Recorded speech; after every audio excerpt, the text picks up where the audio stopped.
Hello dear students, welcome to chemistry with Manish Soni YouTube channel.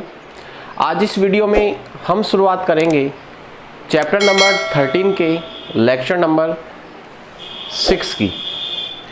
5 lectures इस chapter के complete हो चुके हैं और लेक्चर नंबर 5 तक हमने एमीन के बारे में डिस्कस कर लिया था।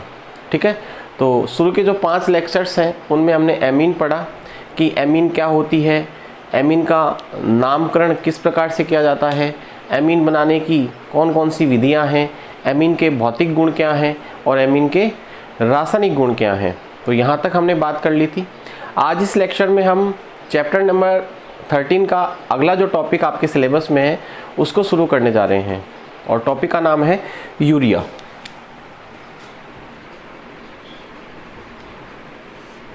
ठीक है, टॉपिक का क्या नाम है? यूरिया है। तो देखिएगा, सबसे पहली बात आपको यूरिया का रासायनिक सूत्र याद होना चाहिए। यूरिया का जो रासायनिक सूत्र होता है वो होता है NH2CONH2। यूरिया का रासायनिक सूत्र क्या होता है? NH2CONH2। और इसका IUPAC नाम भी आपको ध्यान होना चाहिए। इसका IUPAC नाम होता है, देखिएगा, ये तो है एमिनो ग्रुप और ये है एमाइड ग्रुप। और एमाइड ग्रुप में कितना कार्बन है? 1 कार्बन है, इसलिए इसका IUPAC नाम होता है एमिनो मेथेनेमाइड। तो याद रखिएगा, यूरिया का यदि आपसे IUPAC नाम पूछे तो आपको बताना है IUPAC नाम यदि आपसे पूछे तो आपको बताना है एमिनो मेथेनेमाइड। ठीक है, ये एमिनो ग्रुप हो गया और ये 1 कार्बन का एमाइड है और 1 कार्बन के एमाइड को हम क्या बोलेंगे? मेथेनेमाइड बोलेंगे। तो बताओ यूरिया का IUPAC नाम क्या हो गया? एमिनो मेथेनेमाइड। ये आपसे एग्जाम में पूछा जा सकता है। अब देखिएगा, यूरिया है क्या? तो एक अम्ल के बारे में आपने सुना होगा, इसे हम कहते हैं कार्बोनिक अम्ल कहते हैं। क्या कहते हैं? कार्बोनिक अम्ल H2CO3, जिसकी स्ट्रक्चर कुछ इस प्रकार से होती है, C double bond OH OH। ये क्या है? कार्बोनिक अम्ल है। इस कार्बोनिक अम्ल के यदि मैं 2 OH हटा दूं और उन 2 OH के स्थान पर 2 NH2 ग्रुप लगा दूं तो मेरे पास में जो कंपाउंड आएगा वो यूरिया होगा, NH2CONH2। इसका मतलब हम कह सकते हैं कि यूरिया जो है वो कार्बोनिक अम्ल का डाई एमाइड व्युत्पन्न है। यूरिया जो है वो कार्बोनिक अम्ल का डाई एमाइड व्युत्पन्न है। तो याद रखिएगा, यूरिया क्या है? यूरिया कार्बोनिक अम्ल का डाई एमाइड व्युत्पन्न है। ये कौन सा अम्ल है? कार्बोनिक अम्ल है। इसके कितने OH हटाए मैंने? 2 OH हटा दिए और उन 2 OH के स्थान पर क्या लगा दिया? 2 NH2 लगा दिए। तो मेरे पास जो कंपाउंड आया वो यूरिया है और यूरिया वास्तव में क्या है? कार्बोनिक अम्ल का डाई एमाइड व्युत्पन्न। तो अभी तक मैंने आपको क्या पढ़ाया कि यूरिया का रासायनिक सूत्र क्या होता है? NH2CONH2। यूरिया का IUPAC नाम क्या होता है? एमिनो मेथेनेमाइड। यूरिया कार्बोनिक अम्ल का डाई एमाइड व्युत्पन्न होता है। ठीक है, यूरिया कार्बोनिक अम्ल का कौन सा व्युत्पन्न है? डाई एमाइड व्युत्पन्न। 1 एमाइड ये रहा और 1 एमाइड ये रहा। ठीक है, तो आप इसका जल्दी सी स्क्रीनशॉट ले लीजिएगा। उसके बाद में हम बात करेंगे यूरिया को बनाने की विधियाँ। बनाने की विधियाँ पढ़े उससे पहले आपको मैं एक बात बता देता हूँ। आपने क्लास 11 में भी इसको पढ़ा है कि यूरिया जो होता है वो प्रथम कार्बनिक यौगिक था। पहला कार्बनिक यौगिक था जो प्रयोगशाला में संश्लेषित किया गया। एक वैज्ञानिक था जिसका नाम था बर्जीलियस। उसने एक सिद्धांत दिया था और उस सिद्धांत का नाम था जैव शक्ति सिद्धांत। बर्जीलियस नामक वैज्ञानिक ने एक सिद्धांत दिया था और उस सिद्धांत का नाम क्या था? जैव शक्ति सिद्धांत। क्या था जैव शक्ति सिद्धांत? जैव शक्ति सिद्धांत कहता है कि जितने भी कार्बनिक यौगिक होते हैं वो केवल और केवल सजीवों के शरीर में बनते हैं। यानी पेड़ पौधों एवं जीव जंतुओं के शरीर में कार्बनिक यौगिकों का निर्माण होता है, क्योंकि उनके शरीर में एक विशेष प्रकार की शक्ति पाई जाती है, एक विशेष प्रकार का जैविक बल पाया जाता है, और उस जैविक बल के कारण से जो कार्बनिक यौगिक होते हैं वो केवल और केवल सजीवों के शरीर में बनते हैं। प्रयोगशाला में इसका निर्माण करना संभव नहीं है। किसका? कार्बनिक यौगिकों का निर्माण करना प्रयोगशाला में या उद्योगों में संभव नहीं है। केवल और केवल ये जो पदार्थ हैं, ये जो कार्बनिक पदार्थ हैं, केवल और केवल कहाँ बनते हैं? सजीवों के शरीर में। ऐसा किसने कहा? बर्जीलियस ने कहा। और इस सिद्धांत को क्या नाम दिया गया? जैव शक्ति सिद्धांत। लेकिन वॉलर नामक वैज्ञानिक ने 1828 में प्रयोगशाला में यूरिया को बना दिया, और यूरिया को बना करके, यूरिया एक क्या होता है? कार्बनिक पदार्थ होता है। यूरिया को बना करके जैव शक्ति सिद्धांत का क्या कर दिया? खंडन कर दिया। और बताओ पहला कार्बनिक यौगिक कौन सा बनाया गया? यूरिया। और किसके द्वारा बनाया गया? वॉलर के द्वारा। ठीक है, तो आपको सबसे पहला जो पॉइंट याद रखना है कि यूरिया जो है वो प्रथम कार्बनिक पदार्थ है,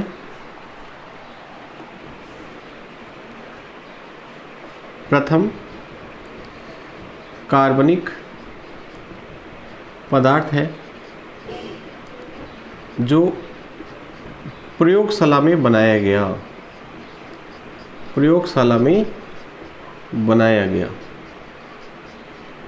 और किसने बनाया? उस वैज्ञानिक का नाम भी आपको याद रखना है, वॉलर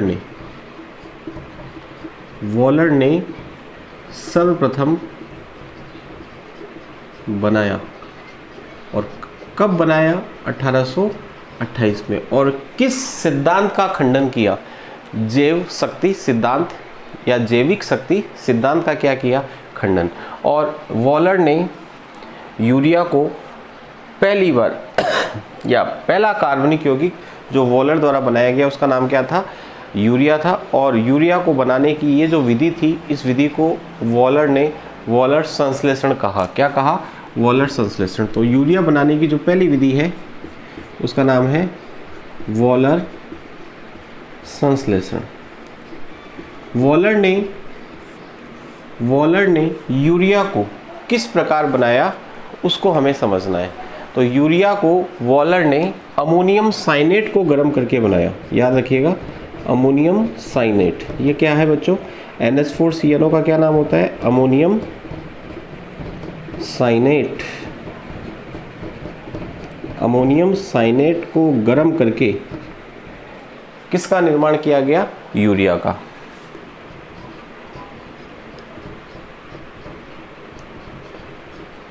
देखिएगा, NH4CnO और यूरिया का जो अणुसूत्र है ना वो समान है।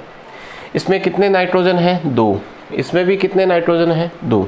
इसमें कितने हाइड्रोजन है? 4। इसमें भी कितने हाइड्रोजन है? 4। इसमें कितना कार्बन है? 1।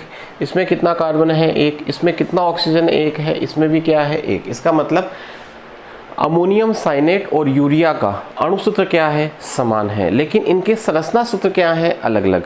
यहाँ पर आप देखिएगा जो चारों हाइड्रोजन है वो नाइट्रोजन पे जुड़े हुए हैं।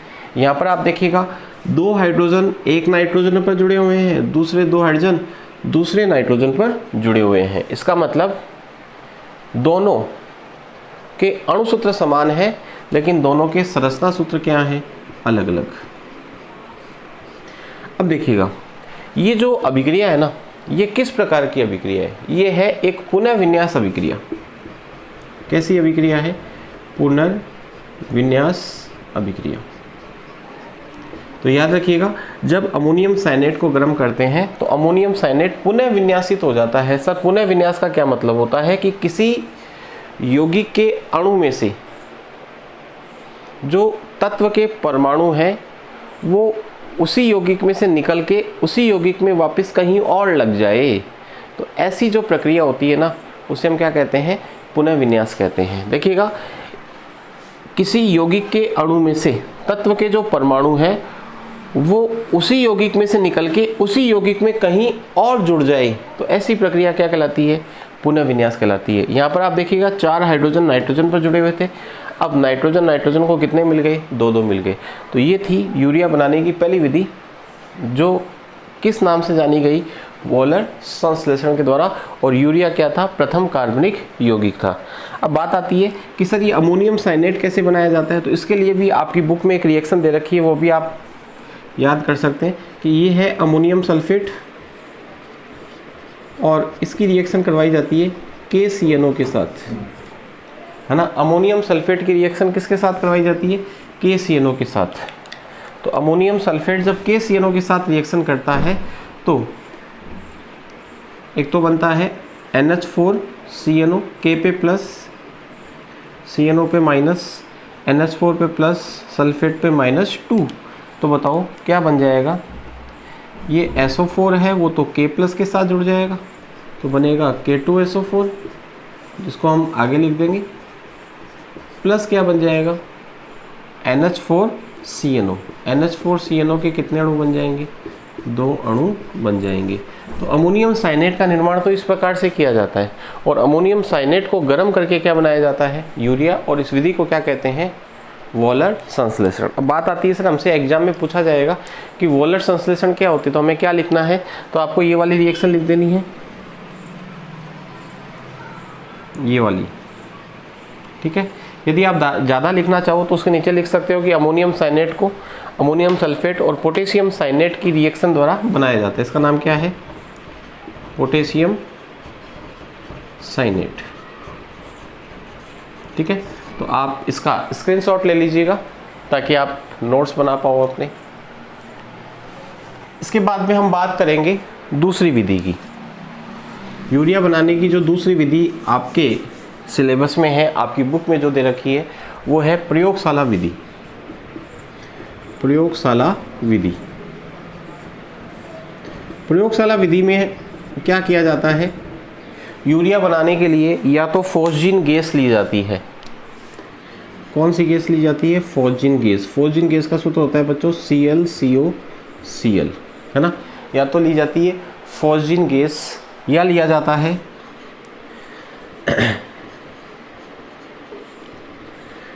Die ethyl carbonate. देखो ये तो हो गया एथिल, ये हो गया एथिल, कितना एथिल हो गया, डाई एथिल। और इसको हम कहते हैं कार्बोनेट, ये जो है ना इसको हम क्या कहते हैं, कार्बोनेट कहते हैं इस ग्रुप को। तो डाई एथिल क्या हो गया, कार्बोनेट। इसे हम क्या कहते हैं, फॉस्जीन गैस कहते हैं। और या हम काम में ले सकते हैं एथिल यूरेथ्रेन, इसका नाम क्या है, एथिल यूरेथ्रेन। तो याद रखिएगा यूरिया बनाने की जो प्रयोगशाला विधि होती है उसमें या तो फॉस्जीन गैस काम में ली जाती है, इसका नाम क्या है, फॉस्जीन गैस, या काम में लिया जाता है डाई एथिल कार्बोनेट, या काम में लिया जाता है एथिल यूरेथ्रेन, ठीक है। चाहे आप फॉस्जीन गैस काम में लो, चाहे आप डाई एथिल कार्बोनेट काम में लो, और चाहे आप एथिल यूरेथ्रेन काम में लो, तीनों ही केस में आपको अभिक्रिया करवानी है किसके साथ, अमोनिया के साथ। किसके साथ, अमोनिया के साथ। किसके साथ, अमोनिया के साथ। तीनों ही केस में आपको किसके साथ अभिक्रिया करवानी है, अमोनिया के साथ। तो देखिएगा यहाँ पर कितने Cl हैं, 2 Cl हैं। तो हम इसके 2 अणु काम में लेंगे। तो बताओ जब हम इसके 2 अणु काम में लेंगे तो क्या होगा, अमोनिया का H और इसका Cl, अमोनिया का H और इसका Cl, कितने HCl बाहर निकल जाएंगे, 2 HCl, है ना भाई। अमोनिया को हम क्या लिख सकते हैं, NH2H लिख सकते हैं। तो NH2H कितने हो गए हमारे पास, 2 हो गए। NH2H कितने हो गए, 2 हो गए। तो NH2H का तो ले लो H और इसका ले लो Cl, फिर दूसरे वाले NH2H का H ले लो और इसका क्या ले लो, Cl। कितने HCl निकल गए, 2 HCl। और बताओ क्या बन गया, NH2CO NH2, और इसको हम क्या कहेंगे, यूरिया कहेंगे। यदि आप अभिक्रिया करवाते हो डाई एथिल कार्बोनेट के साथ तो आपको इसके कितने अणु काम में लेने हैं, सर हम इसके 2 अणु काम में लेंगे, ठीक है। तो बताओ NH2H NH2H इसका आप निकालोगे C2H5O, इसका आप निकालोगे C2H5O, तो कितने C2H5O निकाल रहे हो आप? 2। और यहाँ से कितने H ले लो? 2H। तो बताओ यहाँ पर कितने NH2 बच गए? 2 NH2। एक NH2 यहाँ जोड़ देना इस कार्बन पे इस साइड में, और एक इस साइड में जोड़ देना, तो बताओ क्या बन जाएगा? NH2CO NH2 प्लस 2 अणु किसके बन जाएंगे? C2H5OH के। तो बताओ क्या बन गया? यूरिया बन गया। यानी कितने अणु एथिल अल्कोहल के बाहर निकल गए? 2 अणु। अब आपको एथिल यूरेथ्रेन के साथ अभिक्रिया करवानी है, तो एथिल यूरेथ्रेन में एक तरफ तो NH2 होता ही है और एक तरफ क्या होता है? C2H5O होता है। तो हम क्या करेंगे? इसका एक अणु काम में लेंगे और इसका H निकाल लेंगे और इसका C2H5O निकाल लेंगे। तो बताओ क्या बाहर निकल जाएगा? बाहर निकल जाएगा C2H5OH प्लस ये जो NH2 है वो इस कार्बन पे जुड़ जाएगा और बन जाएगा NH2CO NH2। ठीक है, तो बताओ क्या बन गया? यूरिया बन गया। तो आपकी ये बात समझ में आ गई होगी कि प्रयोगशाला विधि में हम फोर्जिन गैस या डाई एथिल कार्बोनेट या एथिल यूरेथ्रेन की अमोनिया के साथ अभिक्रिया करवा के क्या बना सकते हैं? यूरिया का निर्माण कर सकते हैं। तो जल्दी से आप इसका स्क्रीनशॉट ले लीजिएगा ताकि आप इसके नोट्स बना पाएँ।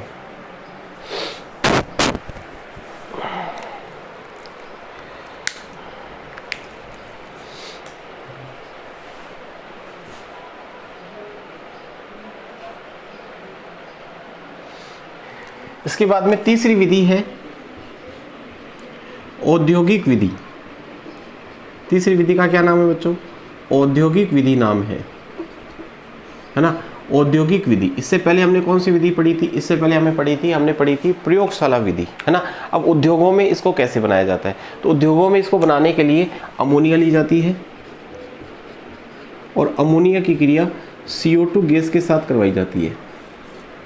अमोनिया की क्रिया किसके साथ करवाई जाती है? CO2 गैस के साथ अमोनिया ली जाती है और अमोनिया की क्रिया इसकी किसके साथ करवाई जाती है? CO2 के साथ। और याद रखिएगा द्रवित अमोनिया काम में ली जाती है। कैसी अमोनिया काम में ली जाती है? द्रवित अमोनिया। ठीक है, जैसे ही आप द्रवित अमोनिया की CO2 गैस के साथ अभिक्रिया करवाते हो तो आपको एक कंपाउंड प्राप्त होता है जिसका नाम है NH2, जिसका सूत्र है NH2COONH4, है ना। देखिएगा कितने नाइट्रोजन है? 2 नाइट्रोजन, एक नाइट्रोजन ये रहा और एक नाइट्रोजन ये रहा। हाइड्रोजन कितने हैं? 6 में से 2 यहाँ लगा दिए और 4 यहाँ लगा दिए। एक कार्बन है, 2 ऑक्सीजन है और 2 ही क्या है? ऑक्सीजन। और ये जो कंपाउंड बना इसे कहा जाता है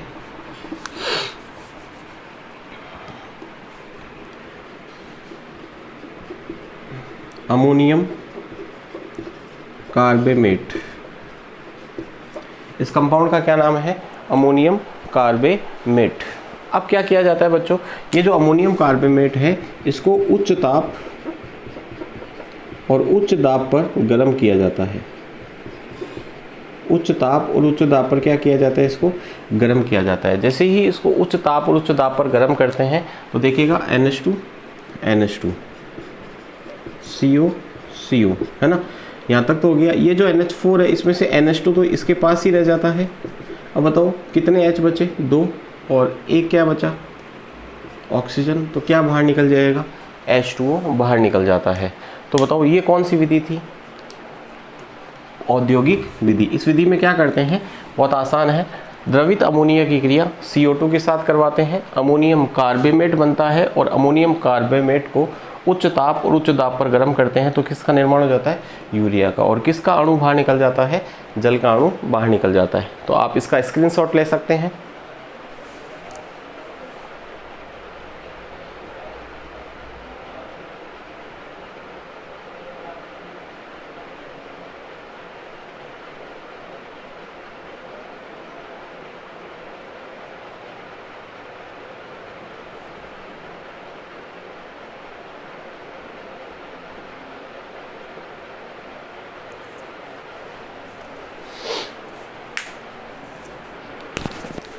यूरिया बनाने की चौथी विधि है साइनेमाइड से। चौथी विधि क्या है बच्चों? साइनेमाइड से। तो देखिएगा इस विधि को हम किस प्रकार से याद करेंगे और ये विधि किस प्रकार से करवाई जाती है इससे किस प्रकार यूरिया बनाया जाता है मैंने ऑलरेडी बोर्ड पे लिख दिया है ताकि समय अब व्यर्थ ना हो। तो देखिएगा इसमें क्या करते हैं, सबसे पहले CaC2 की अभिक्रिया नाइट्रोजन गैस के साथ करवाई जाती है। CaC2 यानी CaC2 होता है calcium carbide. Calcium carbide, calcium carbide की अभिक्रिया सबसे पहले किसके साथ करवाते हैं, नाइट्रोजन गैस के साथ। कितने डिग्री सेल्सियस तापमान पर, 400 डिग्री सेल्सियस तापमान पर। तो जैसे ही हम कैल्शियम कार्बाइड की क्रिया नाइट्रोजन गैस के साथ करवाते हैं तो कैल्शियम कार्बाइड का एक कार्बन तो हो जाता है अलग, कैल्शियम कार्बाइड का एक कार्बन क्या हो जाता है, अलग हो जाता है, और ये दोनों नाइट्रोजन इसके साथ आकर के जुड़ जाती है और एक कंपाउंड बनता है जिसका नाम है calcium cyanamide, CaNCN। CaNCN, calcium cyanamide का सूत्र क्या होता है, CaNCN। अब क्या किया जाता है बच्चों, ये जो कैल्शियम साइनेमाइड बना यानी CaNCN जो बना, इसकी अभिक्रिया H2SO4 के साथ करवाई जाती है। CaNCN की अभिक्रिया किसके साथ करवाते हैं, H2SO4 के साथ। तो बच्चों क्या होता है, यहाँ से कैल्शियम और यहाँ से सल्फेट बाहर निकल जाता है। तो बताओ क्या बाहर निकल गया, कैल्शियम सल्फेट बाहर निकल गया और रिमेनिंग जो स्पीसीज बची वो आपस में जुड़ जाती है। तो देखो दो तो नाइट्रोजन बचे, 2 हाइड्रोजन बचे और एक क्या बचा, कार्बन बचा। और ये तीनों का मतलब ये तीनों और ये दोनों हाइड्रोजन आपस में जुड़ करके क्या बनाते हैं, साइनेमाइड बनाते हैं। और साइनेमाइड का सूत्र होता है NCNH2। साइनेमाइड का सूत्र होता है NCNH2। क्या किया, सबसे पहले कैल्शियम कार्बाइड लिया, कैल्शियम कार्बाइड की क्रिया किसके साथ करवाई, नाइट्रोजन गैस के साथ करवाई। क्या बनाया, कैल्शियम साइनेमाइड बनाया। कैल्शियम साइनेमाइड की क्रिया किसके साथ करवाई, H2SO4 के साथ, तो बनाया साइनेमाइड। और साइनेमाइड जो है उसका करवाएंगे जल अपघटन। तो जल अपघटन करवाएंगे तो ये ऑक्सीजन जो है वो तो इस कार्बन पे जुड़ जाएगी और ये दोनों हाइड्रोजन इस नाइट्रोजन पे जुड़ जाएंगे और क्या बनाएंगे, यूरिया का निर्माण करेंगे। और ये कौन सी विधि है बच्चों, साइनेमाइड से। किसको बनाने की विधि है, यूरिया को बनाने की विधि। तो आप जल्दी से इसका स्क्रीनशॉट ले लीजिएगा और अपनी कॉपी में इसको नोट कर लीजिएगा।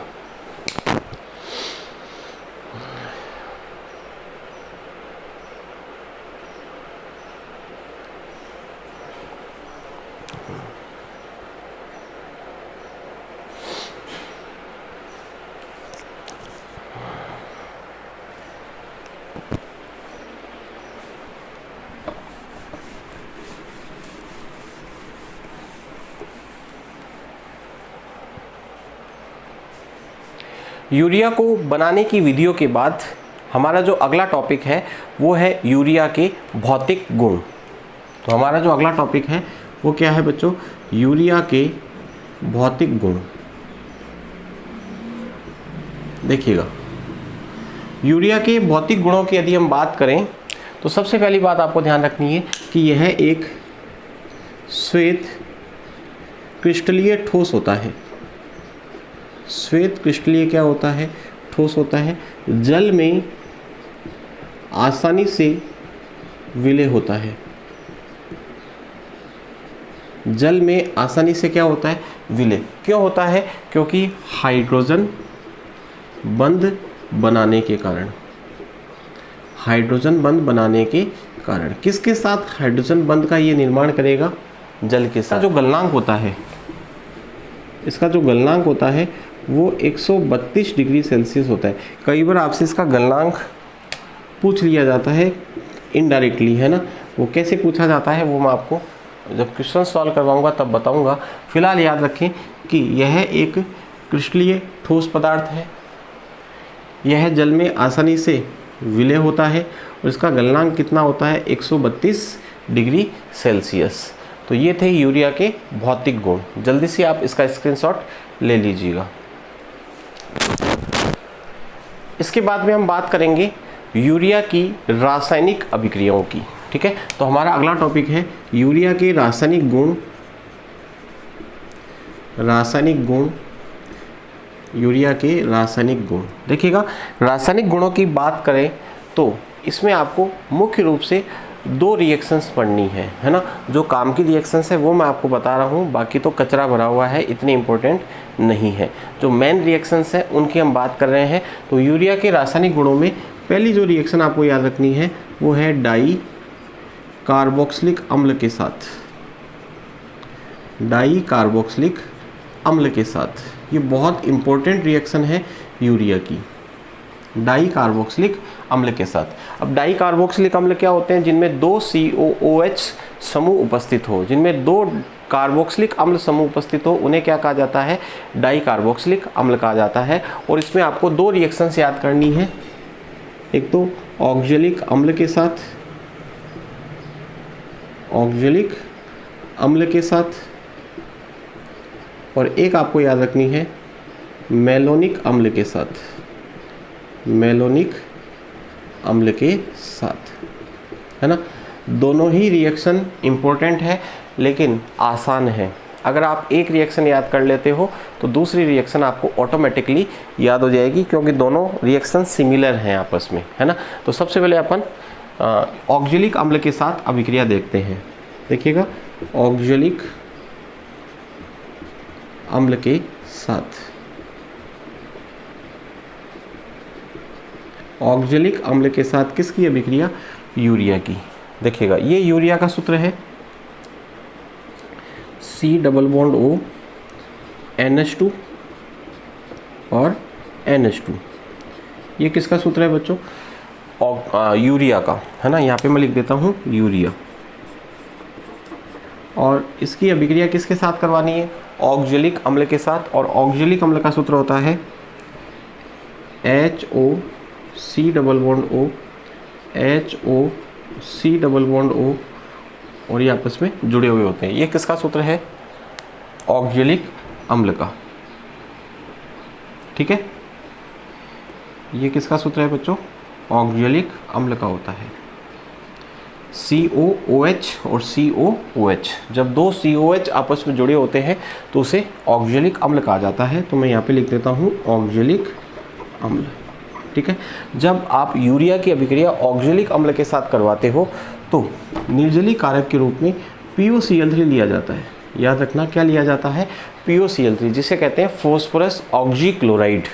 तो जब हम इन दोनों की रिएक्शन करवाते हैं तो निर्जलीकरण होता है, जल का अणु बाहर निकलता है। यहाँ से H और यहाँ से OH, यहाँ से H और यहाँ से OH। तो बताओ क्या बन जाएगा? O+C। C किसके साथ जुड़ा हुआ है? NH के साथ। C किसके साथ जुड़ा हुआ है? NH के साथ। और दोनों NH किसके साथ जुड़ जाएंगे? C+O के साथ, C+O के साथ, और दोनों आपस में C+O आपस में भी जुड़े हुए हैं। ये जो कंपाउंड बना इसको कहा जाता है ऑक्जेलिल यूरिया या पैराबेनिक अम्ल, पैराबेनिक अम्ल। अब आप कहोगे सर परीक्षा में किस प्रकार से इसका क्वेश्चन पूछा जाता है? वेरी इंपॉर्टेंट रिएक्शन है। आपसे कहा जाएगा कि आप यूरिया से पैराबेनिक अम्ल कैसे बनाओगे, तो आप ऑक्जेलिक अम्ल के साथ क्रिया करवा देना। आपसे पूछा जाएगा यूरिया से आप ऑक्जेलिल यूरिया कैसे बनाओगे, तो आप ऑक्जेलिक अम्ल के साथ क्रिया करवा देना। या आपसे पूछा जाएगा कि यूरिया की ऑक्जेलिक अम्ल के साथ अभिक्रिया लिखिए, तो आप अभिक्रिया लिख देना। और आपसे ये भी पूछा जा सकता है कि किस निर्जलीय कारक की उपस्थिति में ये अभिक्रिया होती है, तो POCl3 की उपस्थिति में अभिक्रिया होती है। तो जल्दी से आप स्क्रीनशॉट ले लीजिएगा इसका, फिर हम पढ़ेंगे मेलोनिक अम्ल के साथ। बताइएगा यहाँ पर कितने जल के अणु बाहर निकले हैं? 2, है ना। एक यहाँ से निकला और एक यहाँ से निकला। अब हम पढ़ेंगे मेलोनिक अम्ल के साथ, तो इसको मैं मिटा देता हूँ और यहाँ पे लिख देता हूँ मेलोनिक अम्ल के साथ। देखिएगा, मेलोनिक अम्ल का जो फॉर्मूला होता है वो ऑक्जेलिक अम्ल का जो फॉर्मूला है उसके में अपन क्या करेंगे, 2 CO जो ग्रुप है उसके बीच में CH2 लगा देंगे। ये किसका सूत्र है? मेलोनिक अम्ल का, मेलोनिक अम्ल का। याद रखिएगा, ऑक्जेलिक अम्ल और मेलोनिक अम्ल में एक CH2 का अंतर होता है ना। 2 COH समूह अगर आपस में जुड़े हुए हैं बिना CH2 के, तब तो उसे कहते हैं ऑक्जेलिक अम्ल। और 2 COH समूह यदि CH2 के माध्यम से जुड़े हुए हैं तो उसे क्या कहा जाता है? मेलोनिक अम्ल कहा जाता है। रिएक्शन सेम टाइप से ही होगी, बस यहाँ पर क्या आ जाएगा? CH2 आ जाएगा और इस कंपाउंड का नाम बदल जाएगा और इसको हम कहते हैं मेलोनिल यूरिया, मेलोनिल यूरिया, या इसको कहा जाता है बारबीट्यूरिक अम्ल, बारबीट्यूरिक अम्ल। और बारबीट्यूरिक अम्ल जो होता है वो एक निद्राकारी औषधि होती है, कैसी औषधि होती है? निद्राकारी यानी स्लीपिंग पिल्स, नींद की गोलियां बनाने में बारबिटूरिक अम्ल का उपयोग किया जाता है ना। आपके सिलेबस में चैप्टर नंबर 17 हटा लिया गया है, वरना वहाँ पर हम पढ़ते प्रशांतक नामक औषधियाँ होती है, ट्रांसक्विलाइजर्स है ना, या ट्रैंक्विलाइजर्स होती हैं। वो जो औषधियाँ हैं वो मानसिक रोगियों को दी जाती है, छोटी बड़ी मानसिक बीमारियों को दूर करने के लिए। तो उन दवाइयों का निर्माण भी बारबिटूरिक अम्ल से ही किया जाता है। तो ये अभिक्रिया आपकी समझ में आ गई होगी। यूरिया की किसके साथ? मेलोनिक अम्ल के साथ क्या बनता है? मेलोनिल यूरिया बनता है, जिसे हम बारबिटूरिक अम्ल भी कहते हैं। तो आपसे क्वेश्चन पूछा जा सकता है कि यूरिया से बारबिटूरिक अम्ल बनाने की रासायनिक अभिक्रिया लिखिए। तो यूरिया की आप अभिक्रिया किसके साथ करवाएंगे? मेलोनिक अम्ल के साथ। तो ऑक्जेलिक और मेलोनिक अम्ल के साथ अभिक्रिया मैंने पढ़ा दी है, जल्दी से आप इसका स्क्रीनशॉट ले लीजिएगा।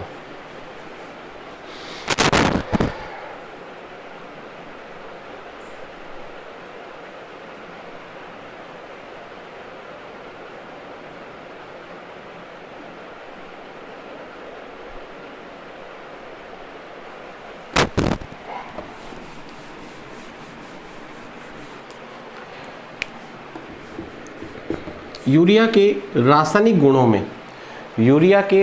गुणों में दूसरी जो इम्पोर्टेंट रिएक्शन है वो है ताप का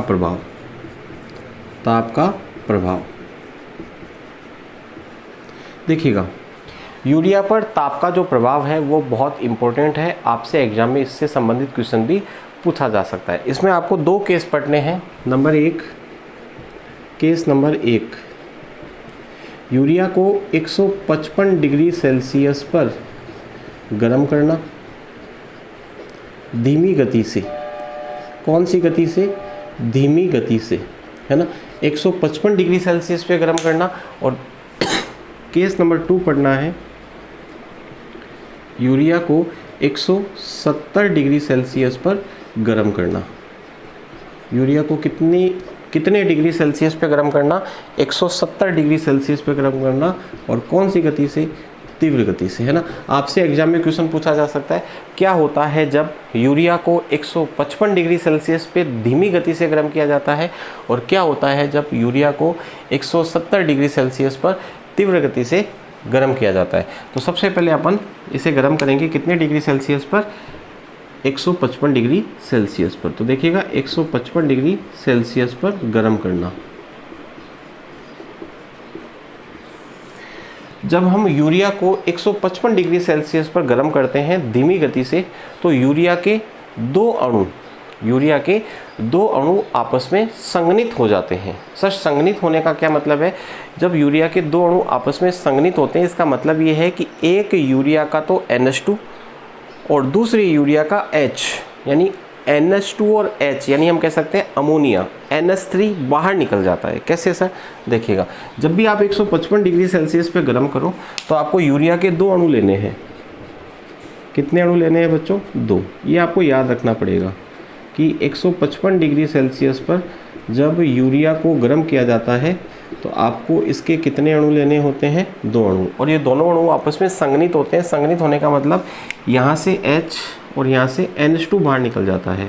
तो यहाँ से NH2 और यहाँ से H निकलेगा, तो बताओ कौन सी गैस बाहर निकल गई? NH3 बाहर निकल गई। अब क्या बचा? NH2 किसके साथ जुड़ा हुआ है? CO के साथ। CO किसके साथ जुड़ा हुआ है? NH के साथ। क्योंकि इसका H तो निकल गया ना, तो क्या बचेगा? NH बचेगा। और ये NH किसके साथ जुड़ जाएगा? NH2 के साथ। और NH2 किसके साथ जुड़ा हुआ है? CO के साथ। और CO किसके साथ जुड़ा हुआ है? NH2 के साथ। समझ में आ रही है मेरी बात आपको? तो ये जो कंपाउंड बना, इसको हम कहते हैं बाईयूरेट। क्या कहते हैं? बाईयूरेट कहते हैं। याद रखिएगा, जब यूरिया को 155 डिग्री सेल्सियस पर गर्म करते हैं धीमी गति से, तो यूरिया के 2 अणु आपस में संघनित हो जाते हैं। संघनित होने का मतलब एक छोटा अणु बाहर निकलेगा और दोनों अणु आपस में चिपक जाएंगे, और चिपक के जिस यौगिक का निर्माण करेंगे उसे क्या कहा जाता है? बाईयूरेट कहा जाता है।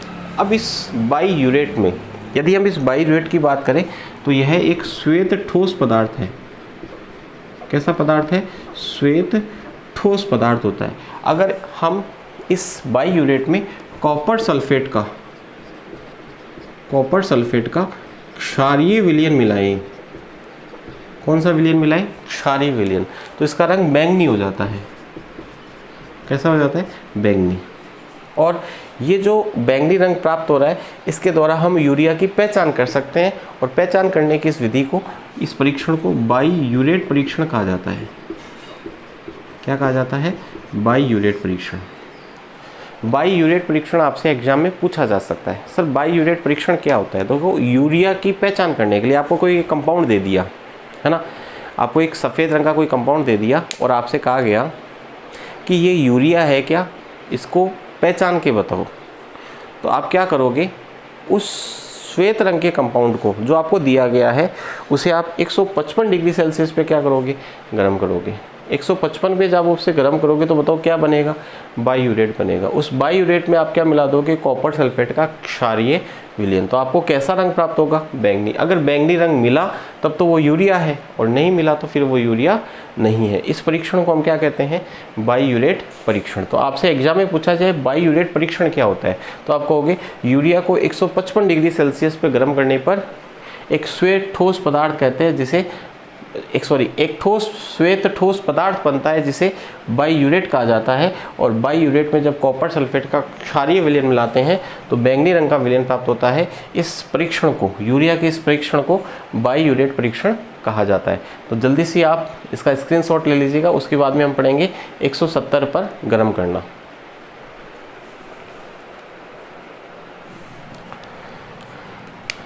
इसके बाद में देखिएगा 170 डिग्री सेल्सियस पर गर्म करना। कौन सी गति से करते हैं? तीव्र गति से। 155 पर आपको कैसी गति से करना है?